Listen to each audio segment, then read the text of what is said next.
Here's your news for May 23rd, 2020. And your headlines for today: WWE working on a dream match that all fans have been waiting for.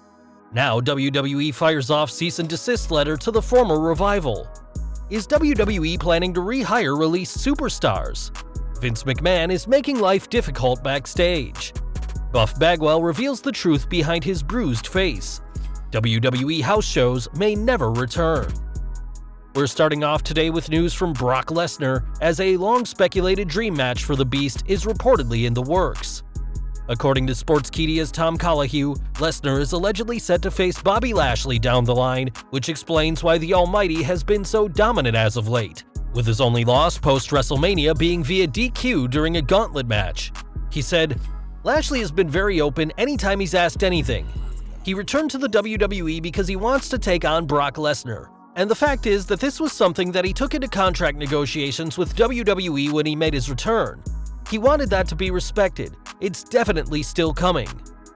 Before Lashley faces the Beast, however, the former ECW champion will have his first WWE title opportunity in over a decade next month when he faces Drew McIntyre at Backlash. Whether Lashley will be the one to take the title off the Scotsman remains to be seen, but if he does, it could be a matter of time before he defends the richest prize on Monday Night Raw against the Beast incarnate. Two men fans won't be seeing in WWE anytime soon is FTR, as though they're out of the company, that doesn't mean they're not having issues with Vince McMahon. Shortly after their departure from WWE, images came out of a gimmick that planned to turn them into clowns, and the pair even put out a shirt on PWTs featuring the concept art for the unused gimmick. According to Bodyslam.net, this led to a cease and desist letter being sent by the company 2 weeks ago, as WWE claimed they own the copyright on the images used, despite some edits being made, including Wheeler's Flava Flav style clock saying FTR instead of the Revival. Now those shirts are gone, as WWE didn't want the former tag team champions making any money off their image, and whilst Vince McMahon himself handed the pair the image during their last meeting, that apparently wasn't a transfer of ownership. This isn't even the only cease and desist the pair have received, as they also got one over the Revolt name, as the former top guys are still a huge thing even outside of WWE. We've got more news from WWE's recent releases, as the company cut a lot of superstars last month due to the ongoing global situation and cost-cutting measures. While the amount of superstars let go was unprecedented, there is hope for those cut, as according to Sportskedia's Tom Colohue, the WWE has prepared a short list of stars that they chose to release who they're hoping to rehire once things go back to normal. With that in mind, there are some stars the company won't be taking back, as Tom said. There are people they do not plan to rehire under any circumstances, and people who did choose to leave, and this is why they are not trying to immediately rehire Drew Gulak now. At the moment, the short list of people they want to bring back at some point in the future, or at least hope to be able to, does not include anyone who's been released from NXT thus far.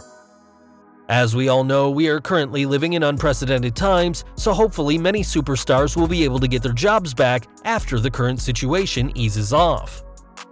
We are looking at WWE SmackDown on Fox now, as AJ Styles has officially been moved to the Blue brand. After it was announced that the Phenomenal One would be competing in the Intercontinental title tournament, it was believed that this was part of his 4 brand-to-brand invitation appearances, though Michael Cole confirmed on this week's show that Styles is now Team Blue. Cole also added that Styles had been traded to SmackDown for superstars who will be named later, as fans will have to wait until this Monday's Raw to see which superstar, or superstars, will be taking AJ's place on the 3-hour show.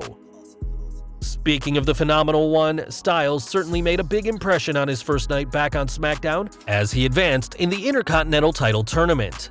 After Styles defeated Shinsuke Nakamura and Jeff Hardy got the roll-up victory over Sheamus, the pair have advanced in the tournament, with the semifinals set for next week's show.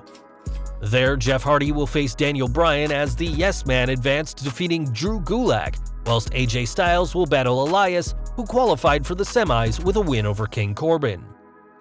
The winners of these 2 matches will face off, and will not only have the bragging rights of outlasting 7 other superstars, but will be crowned the brand new Intercontinental Champion. That wasn't all to talk about regarding SmackDown, as the show also saw a graphic in memory of former superstar Shad Gaspard shown, after the Crime Time star heroically sacrificed his own life to save his son when they recently went swimming. Sonya Deville also made a big impression on this week's show, competing alongside Dolph Ziggler to face Otis and Mandy Rose, though it was her attire that got fans talking.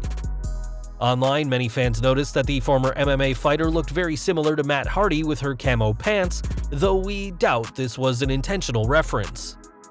If Deville starts screaming that things are wonderful or speaks in a weird, kind of British accent, then maybe this comparison will be valid.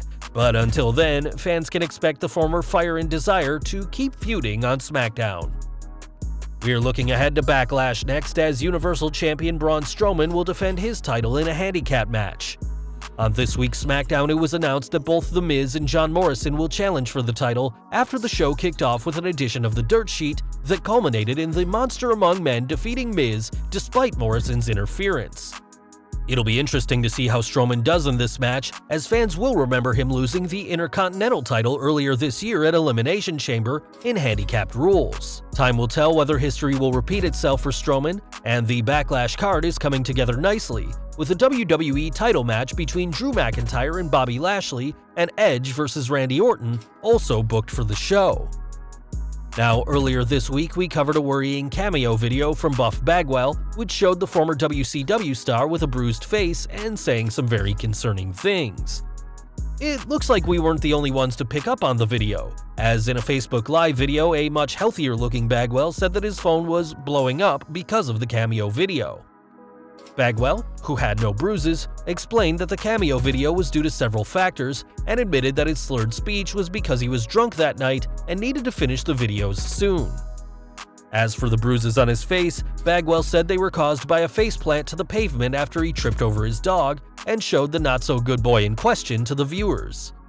It's certainly good to see Buff doing better after such a worrying video, and hopefully Bagwell will be able to laugh at himself over everything that happened and will try to avoid getting wasted and falling over his dog the next time he goes on Cameo. Back to WWE now, and we've got some news from the company's corporate side next, as last week saw the departure of Michael Mansory, who previously worked as the Vice President of Global Television Production, but unlike many recent departures from the company, this wasn't a release. Given that Mansory was regarded by many as Triple H's Kevin Dunn, implying that he'd take over as executive producer for WWE once the Game takes reins of the company, Mansory's departure was a huge surprise for many in the company, though it seems the signs leading to his departure had been there for quite some time. The Wrestling Observer newsletter noted that tensions backstage may have been a factor in Mansory leaving, as it said, "Everyone that is seen as a potential successor to Dunn has their life made difficult, and they get constantly criticized to Vince McMahon, who would then hear people talk negatively about the person in that spot." Mansory had also reportedly gotten impatient regarding upward mobility. It's no secret that Dunn has worked closely with Vince for years, which may explain why the boss is reportedly so hostile to anyone else. Whilst Dunn has worked with WWE for years, Mansory was also considered a lifer by those around him, as he was with WWE for 11 years, though after all that time, it seems the promotions didn't come fast enough for the now former WWE employee. We're looking ahead to Monday Night Raw now, as next week's show will see a triple threat match to determine Raw Women's Champion Asuka's challenger at Backlash on June 14th. Interestingly, the match features NXT Women's Champion Charlotte Flair, who will challenge both Nia Jax and Natalya, though it seems unlikely she'll win, as she has her hands full in NXT with Io Shirai and Rhea Ripley, and is coming off a loss to SmackDown Women's Champion Bayley. Natalya is also an unlikely choice, as she's coming off a loss herself, while Jax has already gone after both Asuka and Kairi Sane, making her the likely choice to win. Though it's likely Jax will win, the company could always swerve us, as fans will have to wait until this Monday to know for sure. Next week's show will also see WWE Champion Drew McIntyre be the guest on MVP's VIP Lounge, and given that Drew will be challenged by MVP's client Bobby Lashley, we're expecting things to get physical this Monday. Now, we all know that the WWE recently furloughed a lot of backstage staff, including 9 producers, with the idea being that they'll bring them back once the company can host house shows again. However, according to Brian Alvarez, who spoke on Wrestling Observer Live, the company may not get the chance due to the ongoing global situation, as he said that they may or may not ever do house shows again. This isn't the first time this idea has been mentioned, as Vince McMahon raised a lot of eyebrows when he said that WWE may not be in the live event business anymore due to the situation affecting how the company does business. We'll have to see what WWE decides to do, as there's a lot of uncertainties, and given that AEW has opted not to do house shows, saying the model is outdated, it looks like WWE may be following a similar attitude very soon. And we're finishing this video with news from All Elite Wrestling, as though the company has signed many names who were big in WWE, including Chris Jericho, Jon Moxley, and Brody Lee, fans shouldn't expect to see Ric Flair appear on Dynamite. Speaking to Wrestling Inc., the dirtiest player in the game revealed why he'll never be seen on AEW, as he discussed his new contract with WWE. He said, "Well, it's not for life, but I hope WWE keep renewing me. You never know, but I'm obviously not going to go anywhere else if they didn't renew me. Tony Khan told me that he wouldn't even ask me to come work there because he knows how tight I am with WWE. Our friendship is one thing, but he respects my loyalty to the company. That's how much respect Khan has for me and my relationship with the company, which speaks volumes to what kind of guy Tony is. The same would apply to my daughter in WWE." It's interesting that Flair included his daughter in the conversation, as it's likely that Khan's promise to never sign the 16-time world champion extended to his daughter as well.